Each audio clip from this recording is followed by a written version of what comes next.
Assalamualaikum warahmatullahi wabarakatuh. Waalaikumsalam warahmatullahi wabarakatuh. Bagaimana kabarnya hari ini? Alhamdulillah, luar biasa. Allahu Akbar. Yes.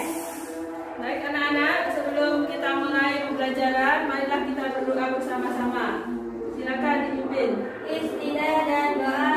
Bismillahirrahmanirrahim. Raditu billahi rabba wa bil islami dina wa bi Muhammadin nabiyyan wa rasula. Rabbi israh li sadri wa yassir li amri wahlul 'uqdatam min lisani yafqahu qawli. Rabbi zidni ilman nafi'a warzuqni fahma. Amin. Nawaitu an ata'allama ta'ban wa jihadan lillahi ta'ala. Pada pertemuan kali ini, apakah masuk semua? Masuk semua. Semua ya? Ya. Baik. Pada materi kali ini, di kelas awal ini, apakah kalian ada yang masih ingat Masih. tentang pelajaran fikih di kelas 11? Masih ingat Coba kira-kira apa saja? tentang pernikahan, Nikah, ahli waris, tentang waris, ya jinayah, ya. Itu yang masih kalian ingat, terus ingat-ingat terus ya.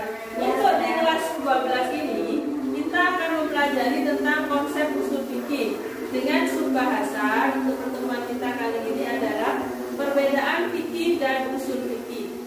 Namun sebelum itu, Ustazah akan menerangkan tentang peta konsep dari konsep usul fikih ini ya. Jadi konsep usul fikih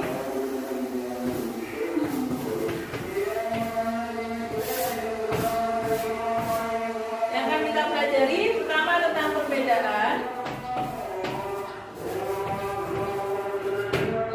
fikih dan usul fikih.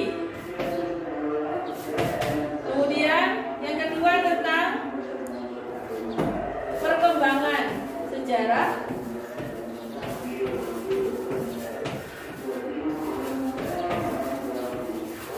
fikih dan usul fikih ya.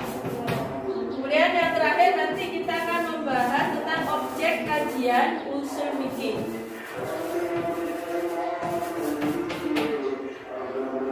Kira-kira di antara kalian ada yang tahu apa perbedaan fikih dan usul fikih? Tidak.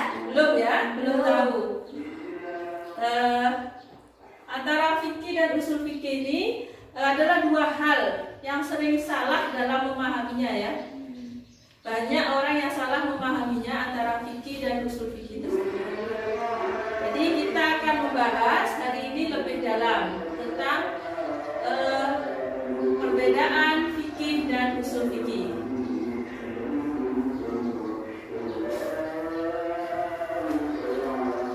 Ustazah punya gambar ya. Kita amati gambar di sini.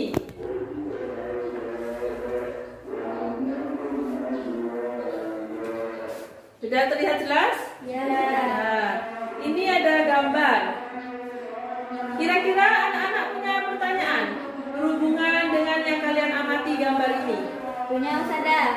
Coba silakan. Saya mau bertanya, kira-kira kapan itu terjadi Ustazah? Gambar ini, ayo ada yang bisa menjawab?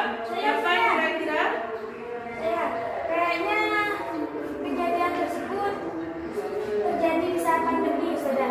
pandemi. Ya, tepuk tangan untuk temanku yang bisa menjawab. Jadi sering kita lihat belakangan ini ya, mulai tahun 2020 sampai sekarang ini masih banyak yang melakukan sholat seperti ini. Sholat yang softnya renggang dan Berjarak. Mungkin ada pertanyaan lain? Ada Ustazah. Ya, apa? Di mana kira-kira hukumnya kalau sholat berjarak seperti itu, Ustazah? Bagaimana hukum sholat berjarak seperti ini? Ya. Nah, untuk menjawab pertanyaan teman kalian, ya, ini Ustazah punya LKPD ya. Ada lembar kerja yang harus kalian kerjakan. Sudah dibentuk kelompok? Sudah. Ya, ini ada berapa kelompok ini? 2. Ada 2, kelompok 1 dan kelompok 2 ya. Ya. Ini silakan LKPD-nya kelompok 1, ini kelompok 2.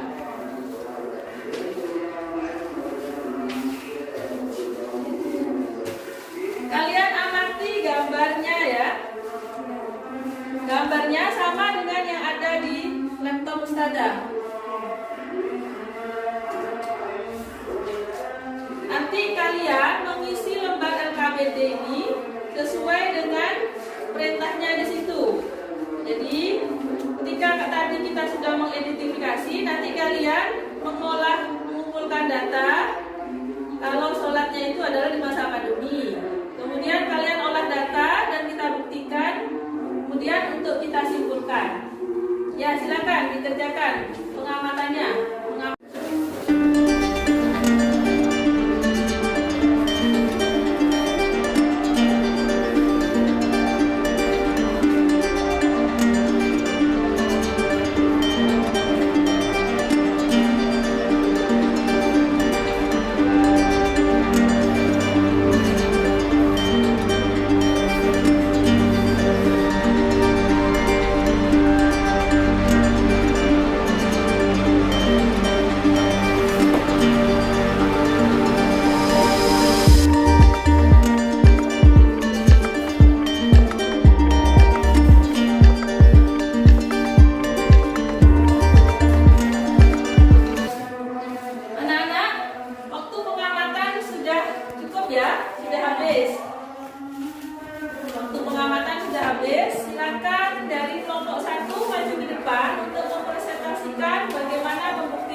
Setelah kalian mengolah data, silakan dibaca kelompok 1. Setelah mengamati gambar tersebut dan mengumpulkan data, maka hukumnya yaitu boleh atau mubah karena merenggangkan soft pada saat pandemi COVID-19 jika dengan soft yang rapat dikhawatirkan terjadi penularan virus. Setelah itu bagaimana tentang metode usul fikihnya? Karena merapatkan soft berpotensi menularkan virus, maka dengan menggunakan metode maslahah mursalah, yang mana hukumnya merapatkan soft berubah dari sunnah ke mubah atau wajib. Sekarang pembuktiannya, silakan dibaca. Setelah mengidentifikasi dan mengumpulkan dan mengolah data, bagaimana membuktikan bahwa mengenal fikih dan usul fikih adalah penting untuk pengamalan keagamaan dalam kehidupan sehari-hari. Dengan mengenal fikih dan usul fikih, maka kita 1. Tidak kaku dalam menghadapi kehidupan sehari-hari. 2. Tidak terkejut dan mudah menyalahkan perilaku atau ibadah orang lain yang berbeda dengan kita. 3. Menumbuhkan sikap toleransi. Ya, terima kasih. Silakan duduk kembali. Mungkin kelompok 2 ada jawaban lain tentang hukum fikihnya? Ada. Ya, silakan dibaca. Hukumnya Menurut kalian apa? Hukumnya wajib tidak menggunakan soft pada saat pandemi jika dengan soft yang rapat diyakini akan terjadinya penularan virus. Ya, itu tentang tanggapan dari kelompok 2. Bahkan hukumnya bisa wajib kalau memang dengan merapatkan soft bisa benar-benar menularkan virus. Ya, ini adalah pembuktian dari kalian. Kita beri aplaus untuk kelompok yang sudah hebat ini. Kemudian kita sampai di tahap terakhir. Ada yang bisa menyimpulkan? Ada Ustazah, saya. Silakan. Silakan disimpulkan. Maju ke depan. Silakan disimpulkan. Apa kesimpulannya dari bahasan diskusi kita kali ini? Setelah melakukan kegiatan pembelajaran di atas, dapat disimpulkan bahwa perbedaan antara fikih dan usul fikih. Nah, fikih adalah hukum yang dihasilkan dari pemahaman kita terhadap dalil. Dengan kata lain, fikih adalah produk pemahaman terhadap dalil. Dan usul fikih adalah metode merumuskan hukum dari dalil. Ya, bagus. Tepuk tangan untuk kelompok 1. Bagaimana dengan kelompok 2? Sama ya? Ya, sama. Nah, baik anak-anak, alhamdulillah telah kita simpulkan bahwasanya memang untuk sholat yang berjarak, bersop seperti ini, sopnya yang seharusnya rapat di masa pandemi, kemudian kita berjarak, itu hukumnya boleh atau mubah, bahkan bisa wajib. Nah, itulah yang disebut dengan fikih. Jadi wajib, mubah, sunnah itu adalah produk hukum yang dirumuskan dari dalil. Itu artinya maksud dari fikih. Sedangkan usul fikih itu metode merumuskan hukum dari dalil yang terinci. Jadi metodenya itu namanya usul fikih. Sedangkan produk hukumnya yang kita hasilkan dari pengamatan kita itu bahwa sholat berjarak di masa pandemi itu boleh bahkan wajib, itu adalah produk dari fikih. Ya, ada pertanyaan? Tidak ada. Nah, kita sudah mendiskusikan tentang perbedaan fikih dan usul fikih dengan mengamati seperti ini. Kira-kira kita harus tahu apa fikih itu. Jadi fikih itu secara bahasa adalah al-fahmu, yaitu pemahaman ya. Sedangkan secara terminologi fikih itu adalah al-ilmu bil ahkam syar'iyyah al-amaliyah al-mustanbathah min adillatiha at-tafsiliyah. Jadi tentang ilmu yang menjelaskan tentang hukum syariat yang berkenaan dengan perbuatan mukallaf yang dirumuskan dari dalil yang terinci. Sedangkan usul fikih itu adalah secara bahasa, usul itu adalah asas atau dasar. Sedangkan fikih itu kan pemahaman. Jadi usul fikih itu adalah landasan pemahaman. Sedangkan secara terminologi atau secara istilah, usul fikih itu adalah al-ilmu bil qawaidil lati yatawassalu biha ila istinbatil ahkam syar'iyyah al-far'iyyah min adillatiha at-tafsiliyah.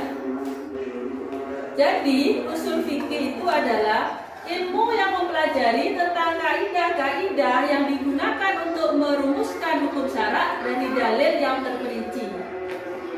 Jadi apa kesimpulan perbedaan fikih dan usul fikih? Jadi fikih tadi seperti Ustazah bilang, kalau fikih itu produk hukum yang dirumuskan dari dalil, sedangkan usul fikih adalah metode merumuskan hukum dari dalil yang terperinci. Nah, mungkin hanya ini yang dapat Ustazah sampaikan. Mudah-mudahan ada manfaatnya ya. Mari kita akhiri pelajaran kali ini dengan bacaan hamdalah. Alhamdulillahirabbil alamin. Anak-anak jangan lupa untuk minggu depan silakan dipelajari tentang perkembangan sejarah usul fikih, baik di masa Rasulullah maupun di masa sahabat dan tabi'in serta para imam mazhab. Untuk penilaian individual, kalian bisa mengerjakan apa yang ada di LKS ya.